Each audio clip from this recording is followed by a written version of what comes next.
Eh, Agradecer a todos y todas los que nos han escuchado el día de hoy. Tenemos una intervención, una pregunta que va dirigida a todos los expositores de la tarde de hoy. Y voy a permitirme leerla. Es de una participante de este encuentro que dice: quisiera expresar agradecimientos a los gestores de este proyecto comunicativo y preguntarle a los expositores si creen que esta experiencia del paisaje cultural cafetero requiere ajustes en su implementación. Así que reitero un poco la pregunta, es: ¿creen que esta experiencia del paisaje cultural cafetero requiere ajustes en su implementación? Le doy la palabra a Jorge Enrique y después a Adriana, y si Fabio está por ahí, pues por supuesto también puede responder. Pues el paisaje cultural cafetero es una realidad bastante compleja. Yo creo pues que las necesidades son enormes, las prioridades que tiene el paisaje en este momento para poder garantizar su conservación también son inmensas. Yo creo que más que ajustes, pues porque pensar que ajustes es como si lo que se hubiera declarado tuviera, sí, tuviera como cosas que mejorar o cambiar. Yo pienso que lo que tenemos es que hacer más bien cosas, más que ajustes, es lograr una verdadera acción sobre el territorio, una verdadera, digamos, gestión. Cuando uno ve la historia del paisaje, de 10 años, vemos que hay una cantidad de cosas que hemos hecho y lo podíamos comprobar en un balance que hizo el Observatorio para la Sostenibilidad del Paisaje, del Patrimonio en Paisajes en el año 2016, con motivo de los 5 años, donde veíamos una cantidad de realizaciones enormes en torno al paisaje, pero sin embargo veíamos inermes como estaban dándose todos los fenómenos de pérdida de valor y de deterioro, ¿sí?, de muchos de sus factores y atributos. Entonces, lo que vemos es que nos estamos enfrentando a lograr la sostenibilidad de un bien que es complejo, que tiene unas dimensiones gigantes, que requiere de mucho trabajo y que lo estamos enfrentando sin recursos, con una institucionalidad absolutamente débil, ¿sí?, que no tiene cómo hacerle frente a los fenómenos que se están dando en este momento muy delicados, sobre todo en el tema ambiental, en la calidad del agua, en la deforestación, en la pérdida de área cultivada. Entonces, yo pienso que si hablamos de ajustes, pues lo que se debería hacer es mucha articulación, debería haber una voluntad política y una voluntad real sobre la, digamos, conservación del paisaje y realmente que haya una unidad de trabajo entre todos los ejes, ¿sí? Pero digamos que todo depende realmente de la acción conjunta y de la acción, pero también que esto se convierta en una prioridad para el Estado colombiano y todos quienes tenemos el deber de cuidar el paisaje. Jorge, muchas gracias. Adriana, tu opinión.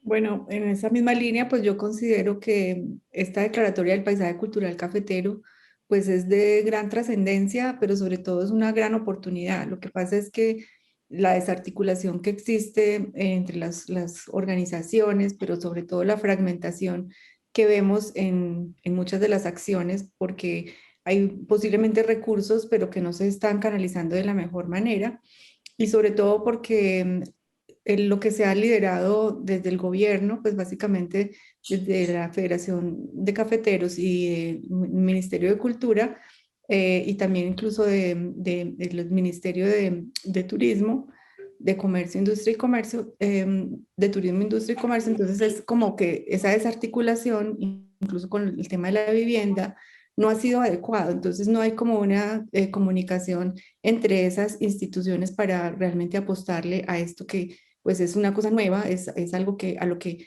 posiblemente las organizaciones no estaban preparadas, pero que realmente no se ha aprovechado como oportunidad de integración. Lo que sí ha sucedido es que esto nos ha permitido observarnos nuevamente como región, porque nosotros estamos divididos entre departamentos y ahí en el paisaje cultural hay 4 departamentos que culturalmente somos uno solo, pero que precisamente por esas divisiones políticas absurdas han sucedido que se ha fragmentado y entonces lo que se necesita es nuevamente observarlo de manera integral, como mencionaba yo. No pensar que el paisaje, y eso lo digo porque Fabio también lo ha mencionado, la clasificación de paisaje cultural cafetero, lo prioritario es el paisaje, después lo cultural y luego el café. Pero aquí lo que se ha implementado es mucho el asunto de recuperar el café, que es importante hacerlo, pero no se ha trabajado mucho sobre, por ejemplo, recuperar las técnicas, recuperar el material mismo de la guadua que tenemos, que se está acabando la guadua como material básico para preservar esta arquitectura de Bareque, pero también los bosques, o sea, hay muchas cosas que no se han implementado de manera integral y creo que lo más importante es que no ha habido o que es lo que más urgente se necesita es que haya mayor apropiación, porque es que históricamente el paisaje se ha construido así, las mismas personas lo han mantenido, pero tampoco hay incentivos y cuando se observa el paisaje como un recurso que se puede explotar, pues entonces allí no hay capacidades para, por ejemplo, implementar lo que el gobierno ha querido y es un turismo, pero a pesar de que se diga que es un turismo sostenible, no se ha hecho un estudio real de las capacidades de carga que tienen, tanto en el sentido del agua que hay para poder alojar más personas o atender hoteles o visitantes, sino que tampoco hay vías suficientes o de calidad. Yo, por ejemplo, no me arriesgaría a decirle a alguien que vaya de paseo por el paisaje cultural cafetero porque las vías son muy peligrosas. Solamente le diría al ministro de Transporte o al presidente para que se den cuenta de lo que está pasando. Entonces, hay una desarticulación y no hay digamos, unas acciones precisamente para que beneficiar más a las personas que habitan este territorio para mejorar la calidad de vida de los habitantes, porque también hay un asunto que tiene que ver con que hay mucha pobreza, no solamente es un paisaje que se ha popularizado y que lo muestran desde el marketing como todos felices, todos bellos, y hay mucha pobreza, hay mucha desigualdad, hay muchos conflictos que no se han resuelto y que posiblemente es precisamente porque esa declaratoria de paisajes para que un paisaje que es vulnerable se recupere, no que lo exploten como lo que se tiene pensado o los recursos que hay para su explotación y no para su conservación o su puesta en valor o su real apropiación. Muchas gracias. Fabio. Me parece que la reflexión que se ha dado es muy importante, muy grande, y la pregunta, pues es la pregunta del millón.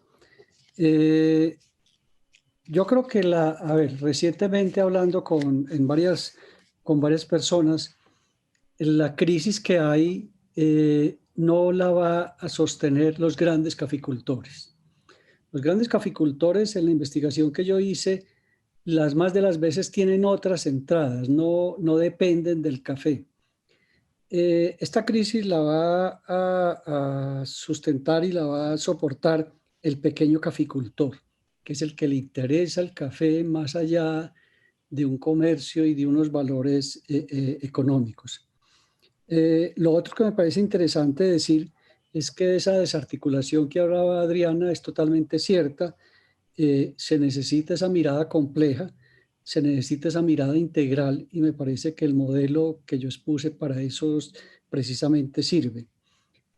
Lo otro que me parece fundamental y grande es que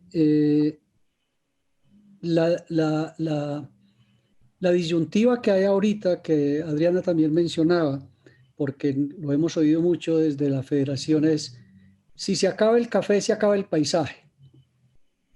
A ver, el paisaje primero es cultural y después es cafetero.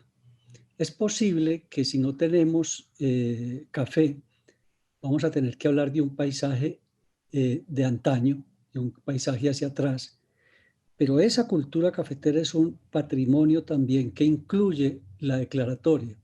Es que paisaje no puede ser solamente lo cultural, paisaje también es lo natural.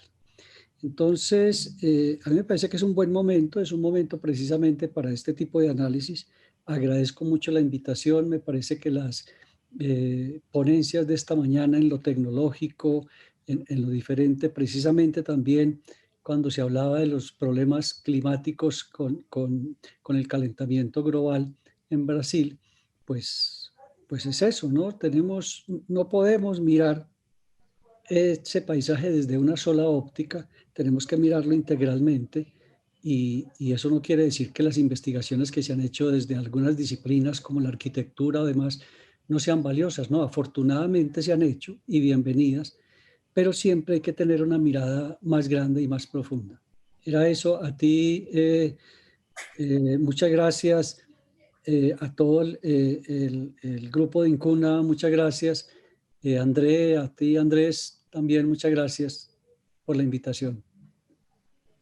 Bueno, no, muchas gracias a todos. Simplemente anotar como en estos ejercicios de comprensión múltiple se generan como una serie de elementos claves para futuras discusiones. Probablemente hay 4 palabras en los discursos finales de cada uno de ustedes que son reveladoras de una postura, pero además pueden ser utilizadas como un trazador para una reflexión mayor. Una es la pobreza. Estamos hablando de un territorio con índices de pobreza relevantes, importantes.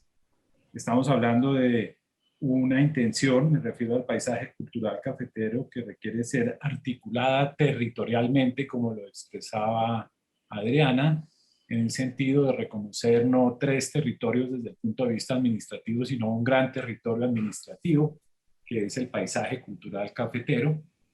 Y finalmente reconocer que, por supuesto, hay unos conflictos de todo orden, hay conflictos los mismos que originan el problema de colonización, que es el conflicto por la tierra.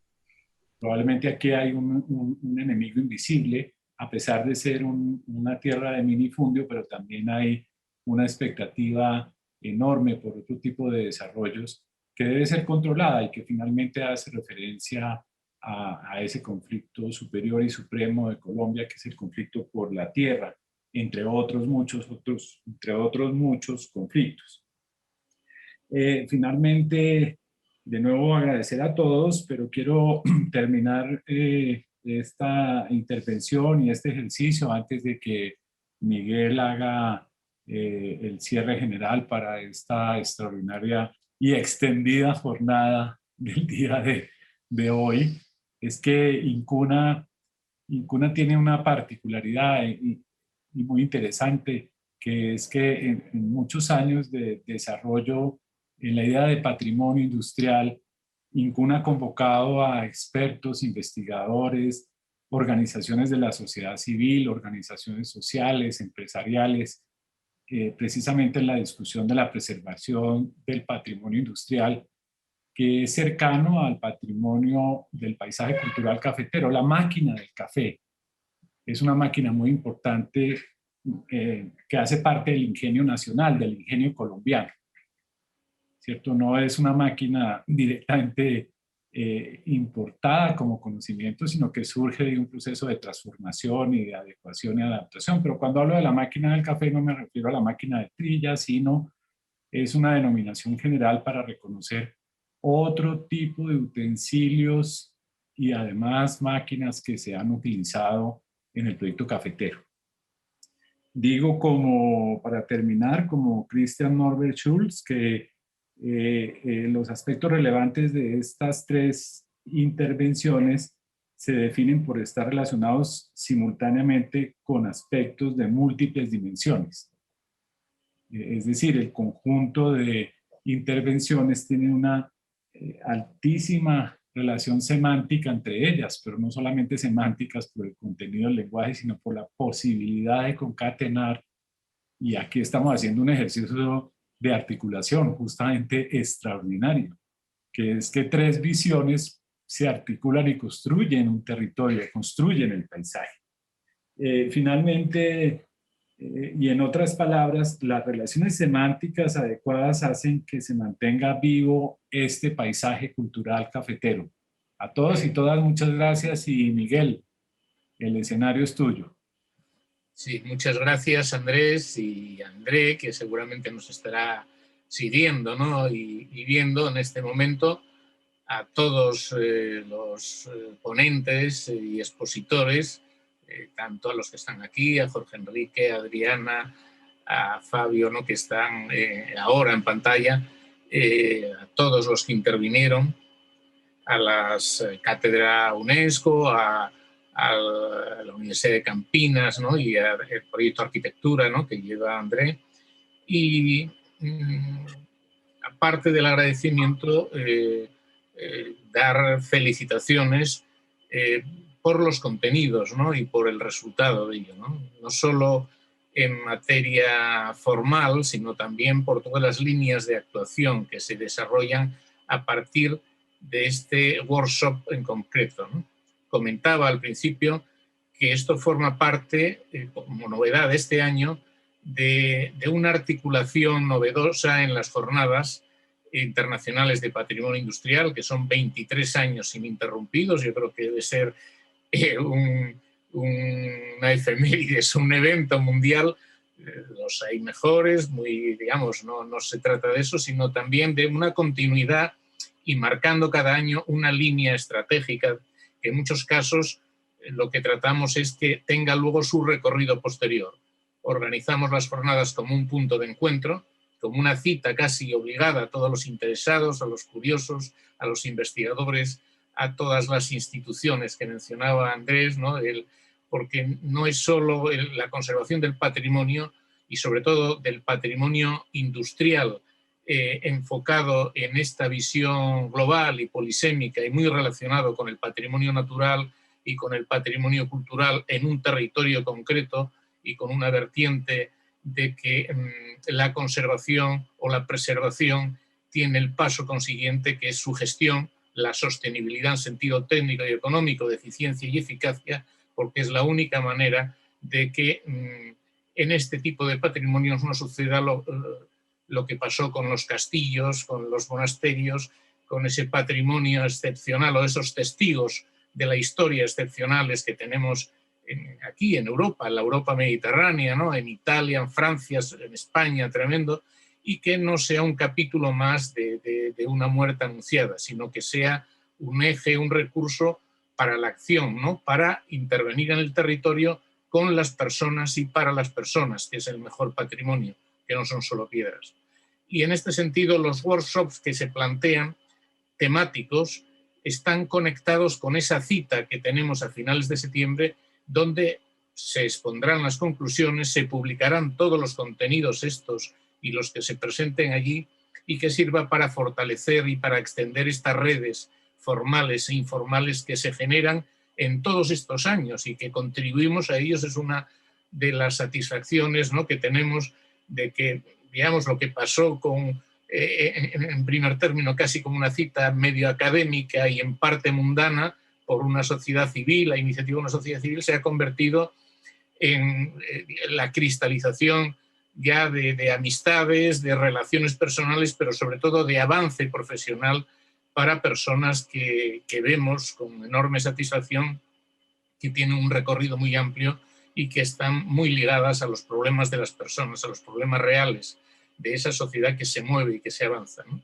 Estamos en este momento en una situación crítica por este año y medio que vivimos, ¿no? De una pandemia que nos ha paralizado o que ha intentado paralizarnos, pero así todo nos estamos moviendo con las posibilidades que tenemos. Y estamos también en un término medio entre lo que es la hiperpatrimonialización, que sucede en algunos casos, que parece que todo hay que convertirlo en patrimonio, y a veces una mixtificación o una cierta, ¿no? con cierta dosis de normal, ¿no? de cierta subjetividad que todos tenemos en la aplicación de esto que vemos a nuestro lado y que ha significado algo en la vida de nuestros padres, de nuestros abuelos, y que queremos que permanezca todo a costa. Y por otro lado, en esta situación tan difícil, en la necesidad de ajustar los recursos escasos económicos que tenemos y aplicar lo que es la ciencia económica, que es la ciencia de la elección, en aquello, seleccionar lo más singular, lo que tenga valores simbólicos, históricos, culturales,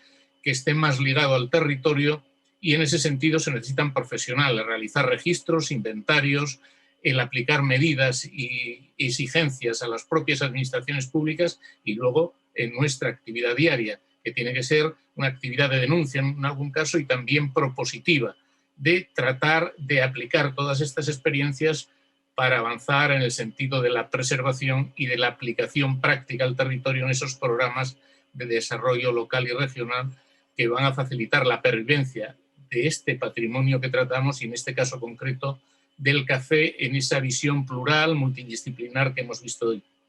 Tenemos ya previsto estas otras webinarios o cápsulas concretas relacionadas con el evento del 29 de septiembre al 2 de octubre en Gijón. Una de ellas la celebraremos el 18 de junio. Está coordinada desde la Universidad de Nova de Portugal, desde varios institutos, desde el Instituto de la Historia, Territorios y Comunidades, perteneciente a esa Universidad de Nova, y también tenemos previsto otros sobre la sidra, que es nuestra, digamos, que en este momento hay una propuesta para la lista indicativa, denominación las culturas de una parte de las culturas de la sidra, y también lo haremos en agosto, y sobre el azúcar que es esa dulce razón en la cual tiene una historia también muy singular, muy apasionante, igual que la del café, ¿no? Que proviene de territorios, sobre todo de África, viene por los árabes a España, desde Málaga y Granada y Almería, se traslada luego posteriormente a América y los portugueses la trasladan también por otras vías, y esa civilización del azúcar tiene testimonios inapreciables, excepcionales, pues desde Granada, desde el Departamento de Arquitectura y Diseño de la Universidad de Granada, coordinarán también Juan Domingo Santos y Carmen Moreno, arquitectas, dentro de un proyecto que tienen extraordinario del Ingenio San Isidro y de la Vega de Granada, un evento de estas características. También pensamos celebrarlo y emitirlo, en ese caso, desde el propio ingenio, y es previo a estas jornadas, como decía, del 29 al 2 de octubre. También en Incuna estamos trabajando en otros proyectos, en otros webinarios. Acabamos de celebrar anteayer un proyecto que ha sido seleccionado por el Ministerio de Cultura en España, que es las culturas del azabache en el Camino de Santiago, para una declaración de patrimonio inmaterial que ya está en gestión. Y estamos realizando también por el mismo canal Incuna, podéis ver todos los repositorios anteriores, como a partir de mañana podréis ver que habéis contribuido y habéis sido protagonistas hoy. Y también estamos celebrando otros cursos de ordenamiento de espacios patrimoniales. Hemos hecho uno el otro día sobre puertos históricos, que también lo podéis ver, y está previsto el realizar dentro de poco uno sobre cuevas y minas, cuevas históricas o prehistóricas, en algunos casos de aplicación práctica por la espeleología, pero también relacionado con el mundo de la mina. Y no quiero ser extenso después de la jornada tan intensa de hoy, ¿no? Pero muy productiva, reiterar el agradecimiento y ofrecer esa posibilidad de mediación, en este caso, en la gestión y en el apoyo para todas las iniciativas y proyectos que llevéis a cabo en cualquier sentido. Muchas gracias a los participantes y a vosotros también por vuestro trabajo y vuestra profesionalidad en el desarrollo del evento de hoy. Gracias a ti, Miguel.